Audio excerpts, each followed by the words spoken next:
Yahobu manjua-jua horas madita saluhutna. Yes. Sehat semua Bapak Ibu?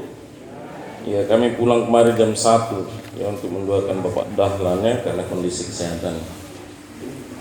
Hari ini kita berbicara tentang gereja. Ya, karena kita sudah membahas tentang berkat, kita sekarang membahas gereja karena ini sangat kait mengait ya. Mari kita membaca dulu dari Kisah Para Rasul. Mari kita buka Alkitab kita, Kisah Para Rasul.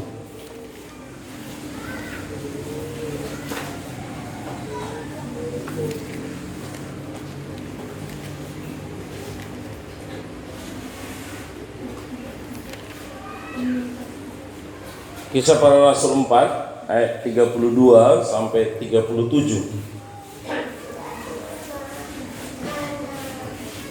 Sudah? Dia kalau Alkitab kita Perjanjian Baru, dia kitab ke-5 ya, warna merah itu. Kalau kita lihat dari sampingnya dibuka ya. Kita bawa Alkitab ya di ibadah minggu ya. Alkitab ke-5 atau kitab ke-5 yang merah itulah Kisah Para Rasul 4. Mari kita membaca ayat 32 sampai 37 berganti-gantian. Saya akan baca ayat 32, Bapak Ibu akan baca ayat 33. Cara hidup jemaat. Adapun kumpulan orang yang telah percaya itu, mereka sehati dan sejiwa, dan tidak seorang pun yang berkata bahwa sesuatu dari kepunyaannya adalah miliknya sendiri, tetapi segala sesuatu adalah kepunyaan mereka bersama.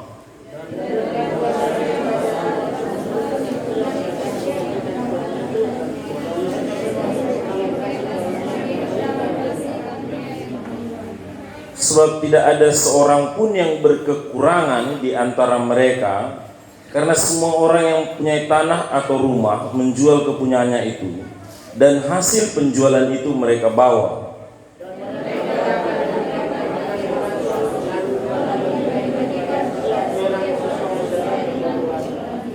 Demikian pula dengan Yusuf yang oleh rasul-rasul disebut Barnabas, artinya anak penghiburan, seorang Lewi dari Siprus.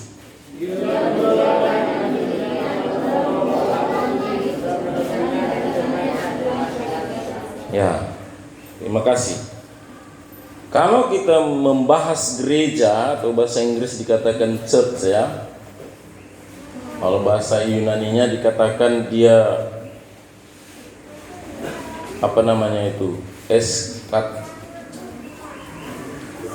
Jadi ada posisi gereja itu adalah seperti kita keluar dari satu kegelapan menuju kepada terang, eklesia. Itu Yunaninya. Eklesia ini dari satu kata ek dan kaleo, artinya dia keluar dan memanggil. Artinya kita sedang berada di dalam satu posisi dan dipanggil kita supaya keluar dari situ. Dan tempat itu adalah kegelapan, dipanggil keluar kita kepada terang Kristus. Makanya berdirinya GMI ini tuh harus sungguh ada di situ. Dan itu yang saya dengar, saya nikmati sendiri daripada kita yang lansia atau jemaat mula-mula di Sebulu Salam ini. Karena apa itu? Belajar firman Tuhan, PA, jam doa, puasa. Dan makanya kita kalau tanya mereka itu harus menjadi satu yang dipelihara.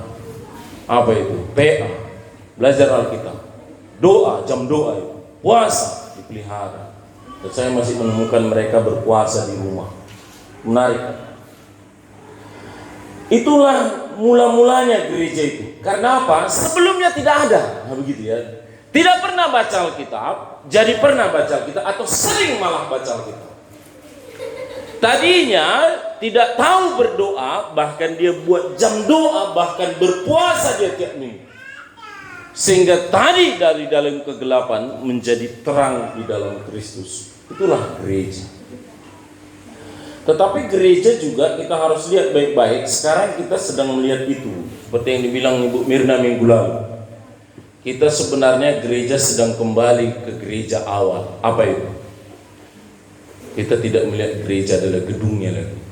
Jadi Bapak Ibu, corona ini mementahkan banyak hal. Kita pikir corona bahaya, ya. Tahu-tahu sekarang hampir menyeluruh. Kalau kita lihat Jakarta, di seluruh pelosok Jakarta orang ibadah hari ini, jam ini, menit ini di rumah-rumah masing-masing. Hal yang tidak mungkin pernah kita lihat, kita dengar. Hal yang bahkan mungkin begitu banyak orang tidak setuju hal ini. Tapi sekarang hampir di seluruh penjuru kota Jakarta orang beribadah di rumah. Nggak live streaming, nggak Zoom, atau ibadah keluarga pakai tata ibadah seperti yang kita buat di sini. Bagikan khotbahnya, bagikan tata ibadah. Sehingga ada kegerakan rohani dari rumah ke rumah. Menarik ya. Oh, kita telusuri itu betapa sebenarnya sedang terjadi kebangunan rohani di seluruh dunia. Makanya kita sedang bicara corona di balik layar adalah menjadi anugerah daripada Tuhan bagi kita. Ya, bayangkanlah kalau misalnya tidak pernah ibadah, jadi ibadah di rumah bersama dengan semua keluarga. Itu menarik sekali. Dan memang demikianlah gereja awal-awal itu. Gereja bukan gedungnya, orangnya. Gereja itu orangnya bersekutu. Ya, banyak sekarang yayasan, lembaga sedang mempersiapkan hamba-hamba Tuhan. Ini kemarin saya ada diajak juga. Pak bangun, iya. Kami lagi cari 30 pendeta ini. Apain Pak? Kami ingin buat pertahanan kekristenan Indonesia. Untuk apa? Belajar konseling. Konselingnya untuk apa? Karena masyarakat atau jemaat kita lepas dari corona ini pasti ada sesuatu yang terguncang. Ya, itu tawaran banyak sekali sekarang seperti itu ya. Bagaimana kita sebenarnya membackup sekarang, mengembalikan makna gereja, karena sudah bergeser dia. Tadinya orang beribadah di rumah-rumah live streaming. Sekarang coba kita tanya, ayo ibadah ke gereja, mereka tidak mau. Maka mari kita konseling kembali ke rumah-rumah. Kita akan ke rumah-rumah bagaimana ya? Karena apa? Di sana kita ingin menjelaskan kembali apa itu gereja. Gereja adalah persekutuan. Jadi orang-orang yang banyak, yang ragam, dia berkumpul di satu gereja. Ya, makanya dia kalau boleh nasional, kan begitu ya. Kalau kita misalnya gereja HKBP ya bahasa Batak, tidak akan bisa masuk orang Jawa, orang Nias ke dalam. Gimana? Jonjong Mahita katanya. Hah? Ngomong apa sih? Begitu. Marende Mahita. Wis, opo iki? Tidak bisa masuk orang Jawa ke sana. Makanya, tapi ada juga kelebihannya, KBP jadi bisa masuk ke Malaysia. Ada di Singapura ya. Karena apa? Pembicaranya adalah kami semua orang Batak, nggak ada urusan yang lain katanya. Jadi bisa diizinkan berdiri di sana. Tapi ada posisi jadi tidak mencakup banyak suku, tidak menjangkau orang lain. Jadi dia seperti katak dalam tempurung. Luhut kemarin ada seminar mengajari pendeta-pendeta KBP, menarik sekali. Boleh Bapak Ibu lihat di YouTube ya. Apa sih gereja ini?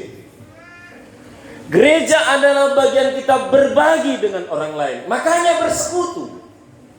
Jadi Bapak Ibu datang ke sini, kita berharap sebenarnya jangan langsung main pulang aja. Sharing satu dengan yang lain, saling menguatkan satu dengan yang lain, menegur satu dengan yang lain. Kan pula kita di sini ibadah 5 tahun, yang kita kenal cuma 5 keluarga. Udah 5 tahun beribadah di sini. Wah, ini ada kesalahan ini dalam pemahaman gereja itu. Ya, makanya apalagi jarak-jarak kita yang jauh, ada yang ke Sultan Daulat, ke Bakongan. Ya bayangkan kalau kita mulai dari sana, dari Motong sampai ke sana jauh sekali. Maka strategi pelayanan di sini harus benar-benar luas. Sehingga apa? Kita ngerti persekutuan. Bapak Ibu kenal nggak? Sekarang yang hadir kiri kanan banyak orang Asdal. Minggu lalu yang banyak kiri kanan kita ini ya, kita yang penduduk di sebelah sana, orang dari Mitra, Segersing.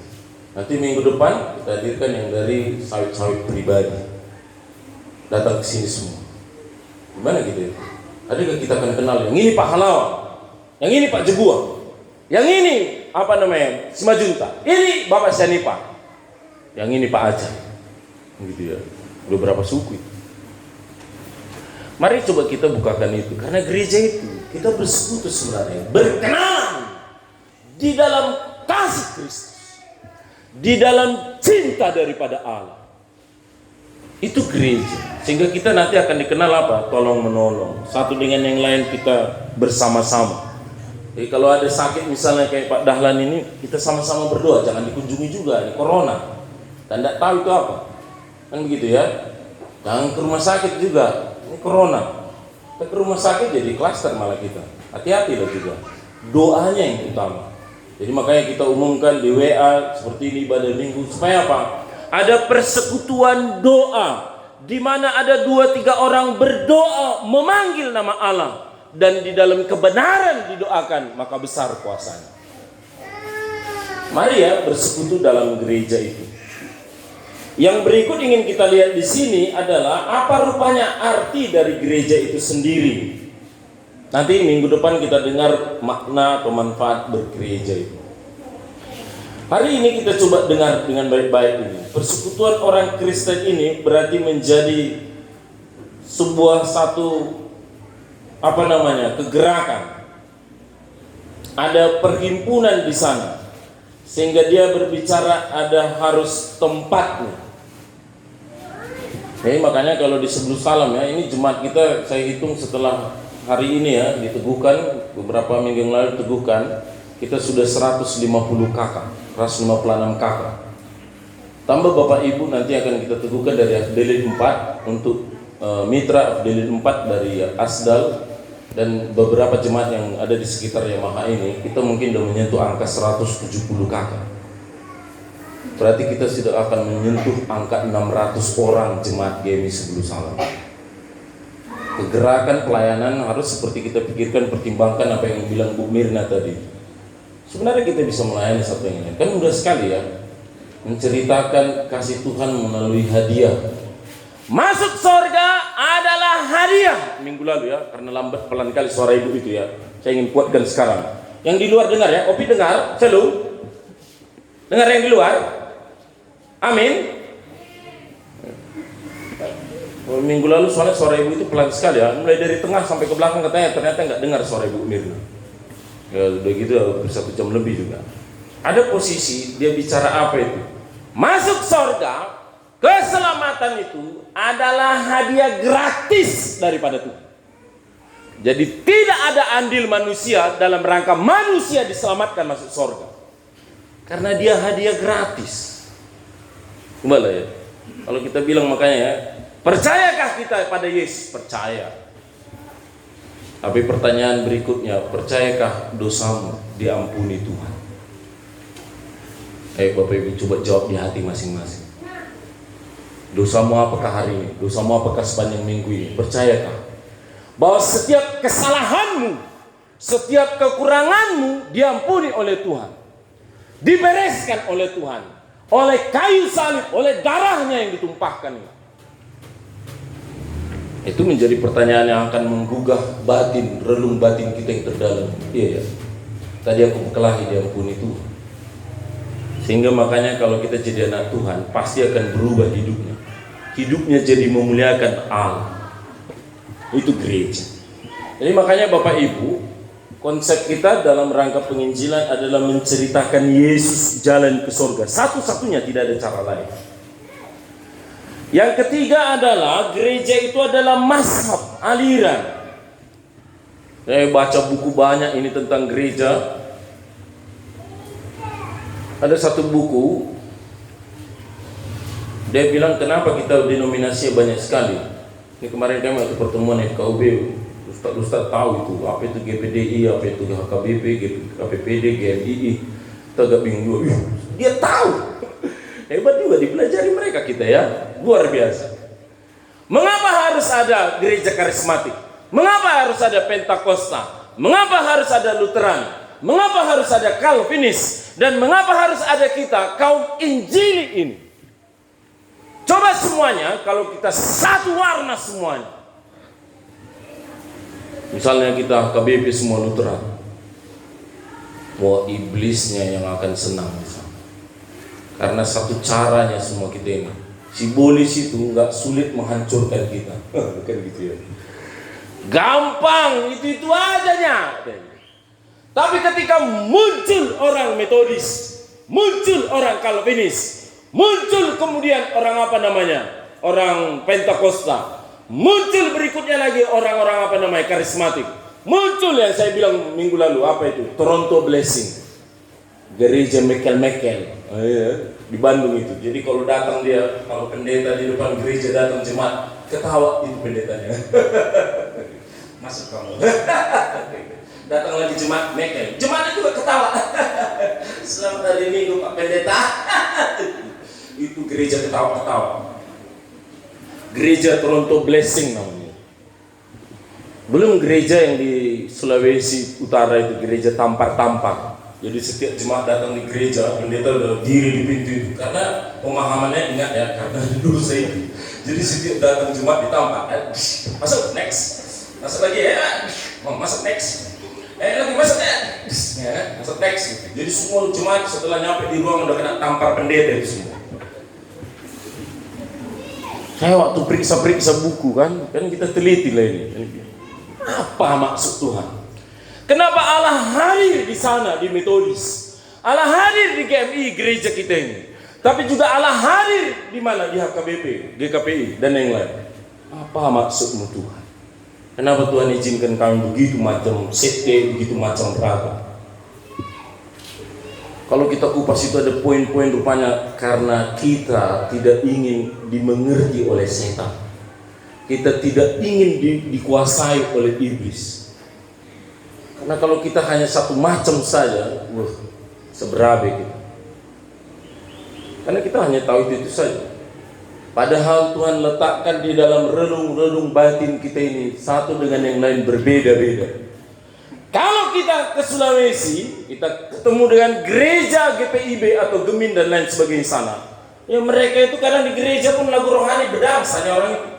Ya, gimana ya? Coba dibuat dicoba sana sama saya. Tapi benarkah Tuhan di Sulawesi tidak ada? Kebangunan rohani banyak di sana. Maka mari kita melihat itu adalah bagian daripada Allah sendiri.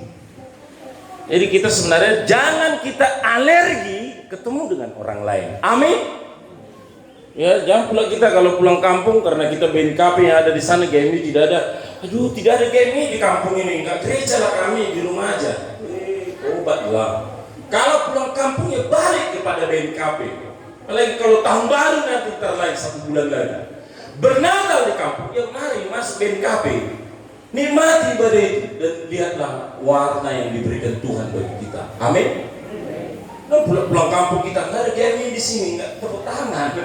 Aku ini pengen tepuk tangan. Ya di sepanjang jalan tepuk tangan mau gereja itu bila perlu ya kan. Haleluya ya. Sampai di gereja ya udah hohom. Ya kalau kita orang HKBP, hahomion memang. Hohom di gereja. Nggak ada tepuk tangan. Teduh di gereja. Ya itulah mazhab mereka. Kita mazhab kita apa? Kita datang, kita bersukacita di sini. Kita tepuk tangan di sini, kita angkat tangan di sini. Jangan coba-coba pula kita pulang ke gereja nanti tahun baru Natalan masuk HKBP angkat tangan pula kita dulu paling depan ya. Haleluya. Sedih tuh roh apa tahun katanya kan. Makanya ada gereja yang harus sungguh-sungguh kita pahami dengan baik. Amin. Jadi bukan alergi kita, makanya kita ada persekutuan PGI. Jadi kalau kita udah pertemuan PGI, macam gereja ketemu. Kita aja Bapak Ibu ya, saya udah pernah bilang, ketemu aja pendeta-pendeta GMI ragam. Wong Jawa ada, Nias kita Yahobu ada, orang Batak ada, orang Papua hitam-hitam ada. Tuh kayak udah apa kita ini?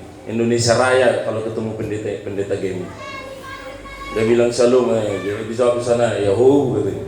Oke deh, horas mah, gitu ya kan? Karena ragam sekali. Nah, itu GMI ya. Tapi kalau kita di PGI ada pertemuan, saya di sini nggak ada PGI ya. Ya ceng, sulit sih. Kita sebenarnya bertemu dengan begitu banyak mazhab itu atau aliran. Ada gereja ini, gereja ini, gereja ini, gereja ini, dan semua gereja adalah milik Tuhan. Amin. Jangan pula kita, makanya ada beberapa jemaat kan, aku tetap gereja BNKP, ya, Bapak Ibu ya, ini gunung-gunung nih. Saya kadang-kadang maksud lo gimana? Aku BNKP, dan gimana kau gereja? Kalau meninggal kau panggil pendeta dari Nias, di Gunung Stoli. Shalom, Pak Pendeta meninggal di sini, datang ke sini. Panggillah dari kubur kita sini. Macam mana caranya? Cari formalin di sini susah. Maka ada posisi apa? Jangan kita terlalu buat sekat-sekat. Mari kita lentur. Amin. Kira-kira di sorga nanti kayak mana kita datang masuk pintu sorga itu ya? Ini semua banyak multitafsir ini. Nafsir sana, nafsir sini. Kayak mana baik kita di pintu sorga nanti? Apa kita jalannya pelan-pelan? Kayak orang kawinannya ya? Kayak gitu ya? Diam-diam aja. Atau kita masuk ke sorga itu. Haleluya. Haleluya. Kemana nanti kita waktu di pintu sorga? Lalu yang masuk itu siapa aja? Apakah hanya orang gemis saja? Kan enggak. Jadi posisi kita harus lentur ini. Makanya gereja bukan masalah gedungnya. Gereja adalah orang. Gereja mula-mula mereka bisa bersekutu walau beda karakter, beda bangsa. Bangsa bahkan ya. Yusuf tadi orang Siprus dia. Bayangkan, dia jual semua miliknya, dia bagikan ke orang-orang yang membutuhkan.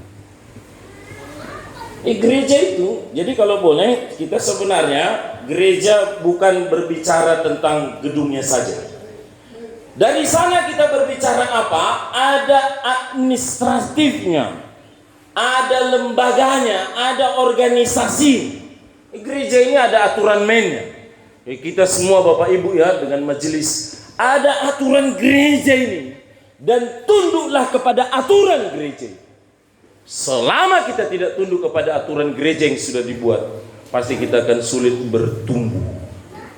Ini Bapak Ibu, makanya aturan gereja misalnya kalau dibuat hari Minggu beribadah, nanti kalau udah lepas corona beribadah lah. Amin. Saya beberapa saya bilang gini, kalau nggak mau ibadah saya bawa Ustadz ke sini, Ustadz Ismail nanti saya bawa ke rumah beliau. Kalian harus pilih, kalau kalian Muslim ya Muslim, ibadah hari Jumat. Kalau Kristen ini saya Islam. Kalau hari Minggu ibadah ke gereja harus jelas, tidak agama mana, nggak boleh hanya di rumah. Berarti kamu nggak beragama. Harus jelas aturan mainnya. Aturannya apa? Kalau Kristen berarti hari Minggu kosongkan rumah, datang ke gereja. Amin. Walaupun banyak bergeser ya, dari kita rutung. Sana dulu nomen sana itu ke Silindu. Saya udah ibadah di sana. Mandi banyak sekarang di Tarutung datang ke gereja atau di rumah orang. Mari lihat sendiri jalan-jalan ke Tarutung Bapak Ibu. Lebih banyak orang di rumah. Adik-adik Stambul saya, Bang Stambul saya tanya itu, berapa jemaat yang gereja ini? Mana lebih banyak di rumah atau ke gereja? Kemana pemuda gila? Pemudanya banyak di mana? Di gereja atau di rumah? Pada hari ini. Ya memang ada pergeseran-pergeseran ya. Yang terakhir adalah bahwa gereja dia adalah sebuah rumah ibadah. Karena apa? Tidak mungkin kita di lapangan seperti di lapangan sana lalu kita berdoa di situ. Ya, haleluya. Datang matahari kan. Keringatan kita semua 4 bulan terasa warna kulit kita hitam semua. Karena setiap ke gereja enggak ada atapnya. Lihatlah matahari itu. Apa enggak merbirong kita semua. Jadi hitam. Maka gereja dibuat, apa itu? Dibuatlah gedungnya. Dibuatlah apa namanya itu? Di sana tempat kita duduk, tempat kita berteduh, tempat altar seperti ini, ada mimbar. Ada tempat kalau seperti ini mau nikah, dibuat tempat berlutut. Itulah gereja. Jadi gereja itu gedungnya harus ada. Dalam posisi apa? Katanya kita mau beribadah. Ya, kalau sekarang di kota-kota tidak ada lagi jendela seperti ini. Karena apa? Sudah ber-AC. Ya, mana lebih suka Bapak Ibu gereja ini ber-AC atau berjendela seperti ini? Ber-AC atau berjendela? A atau J? Coba Bapak Ibu, A atau J? 2, 3 ya, A atau J? A, J. Berjendela kayak gini dibukai atau AC? Kalau datang AC itu sedap ya kan, kalau muji Tuhan pun haleluya ya. Tapi ya begitu dengar khotbah apalagi dingin kan. Kalau kayak Mirna suaranya kayak minggu lalu habis lah, tidurlah kita semua di gereja. Muru. Ya, tapi di kota-kota, gereja-gereja, bahkan gereja seperti HKBP, GPI yang lain banyak sudah ber-AC. Jendela-jendela udah ditutup mereka. Ya, karena kita juga tidak ingin mengganggu yang lain, supaya bebas kita soalnya ibadah. Bisa buat pagi, bisa buat siang, bisa buat sore. Supaya suara kita tidak keluar mengganggu tetangga atau masyarakat, apalagi kawan yang beribadah yang lain. Tapi kita harus pikirkan gedungnya ini, cintai gereja. Ya, hatiku terbakar Tuhan melihat gerejamu. Hangus hatiku Tuhan melihat gerejamu. Begitu dia. Kerinduanku Tuhan besar melihat gerejamu. Karena di sana kita akan beribadah, memanggil nama Tuhan. Hei Bapak Ibu, ini kan kita sebenarnya karena Pak Halal kurang sehat anak-anaknya. Kita harus teguhkan mereka, doakan di sini jadi panitia perizinan gedung gereja. Kita udah ketemu. Ya, FKUB, Ustadz di sana, adik kecil, camat, dandim dan yang lain itu di sana, wali kota. Kami siap mendukung bahkan mengawal katanya. Mari kita coba ambil janji. Tangkap ini lalu kita buat apa namanya? Izin ini. Tapi kalau sudah ada izin, mari bangun gereja. Jangan biarkan hanya begini gereja. Mari kita betonkan gereja ini sampai ke atas. Maka kita punya dream, mimpi tentang gereja seperti Nehemia atau Esther itu. Mereka punya dream tentang gereja itu. Nyawa memang taruhannya. Tapi kalau Allah yang berkehendak, maka Tuhan akan berkati itu. Amin. Karena kita tidak tahu 10 tahun, 20 tahun lagi loh, generasi kita, orang tua yang ada di Sepuluh Salam ini seperti apa. Jadi mari kita posisi ambil kesempatan ini segera mungkin untuk bisa mengurus gereja itu.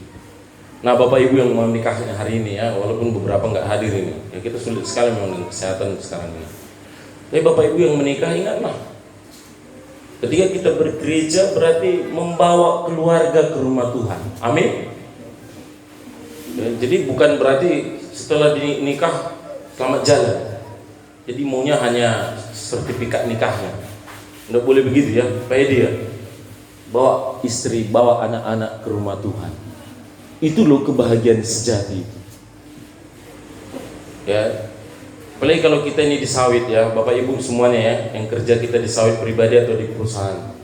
Bukankah indah kalau sekali seminggu hati kita ini memuji Tuhan, bersuara mengeluarkan puji-pujian bagi Tuhan. Karena itu adalah kebutuhan batin kita. Makanya jangan pulang ibadah tanpa ada nyanyi di gereja ini. Amin. Halo Bapak-bapak, yang pulang ke gereja, diam aja di gereja ini. Dilihat memang lagu itu. Diri. Duduk. Doa pun enggak, nyanyi pun enggak. Ya pulang apa yang didapat dari gereja? Nyanyi aja enggak. Bapak kalau datang